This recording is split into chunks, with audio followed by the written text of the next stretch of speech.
तो इस रिपोर्ट के जरिए आपने समझा कि किस तरीके से अगर कोई खगोलीय घटना होती है तो उसका असर सभी राशियों पर पड़ता है। भले ही सूतक काल भारत में मान्य नहीं है, लेकिन अलग अलग राशियों पर इस सूर्य ग्रहण का असर भी होगा और यही लगातार हम आपको बताने की कोशिश भी कर रहे हैं, तस्वीरें भी आप तक पहुंचा रहे हैं। सीधे एक बार रुक कर लेते हैं हमारी सहयोगी सपना शुक्ला का, जो कि इस वक्त प्रयागराज में मौजूद हैं, उनके पास चलेंगे। लेकिन एक बार फिर से मैं तस्वीरें आपको दिखा रही हूँ। पहली तस्वीर आप जो मेरे पीछे देख रहे हैं, ये ऑस्ट्रेलिया से इस सूर्य ग्रहण की पहली तस्वीर सामने आई है।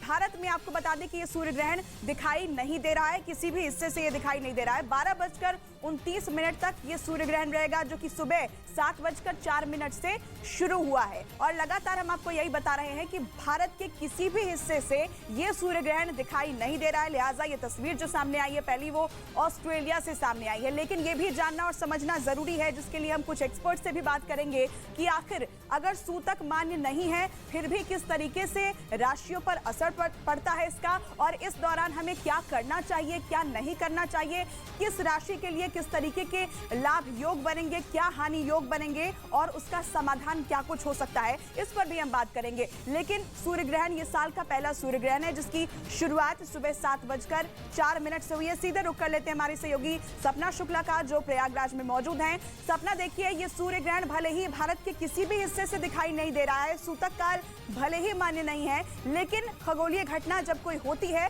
तो राशियों पर इसका सीधा सीधा असर पड़ता है।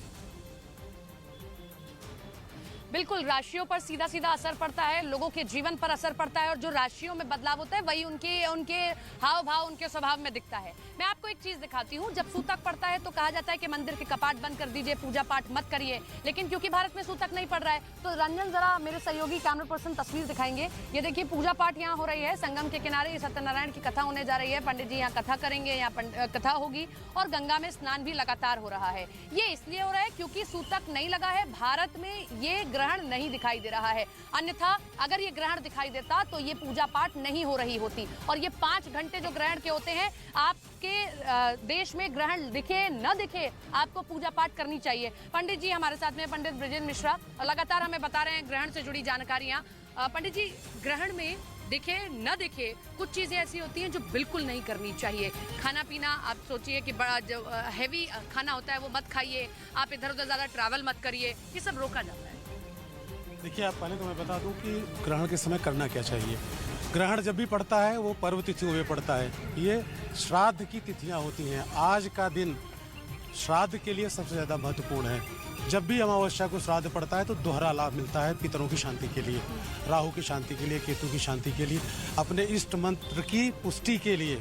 और अगर दीक्षा लेनी है अगर आपको, तो यह तिथि बहुत महत्वपूर्ण होती है। ये सब आप ले सकते हैं। सूतक जब लग जाता है तो कर्मकांडी कृत्य नहीं किए जाते हैं, जैसे किसी मूर्ति को छूना नहीं, पूजा उसमें भी की जाती है। सूतक नहीं लगाया अभी तो आप पूजा पाठ पूरी कर सकते हैं, आप आराम से कर सकते हैं। सूतक लगे तभी भी कर सकते हैं, केवल उसमें स्पर्श वर्जित है मूर्तियों का, इसलिए कि राहु की पूजा वहाँ पर कालहस्ती में ग्रहण में भी पड़ती है।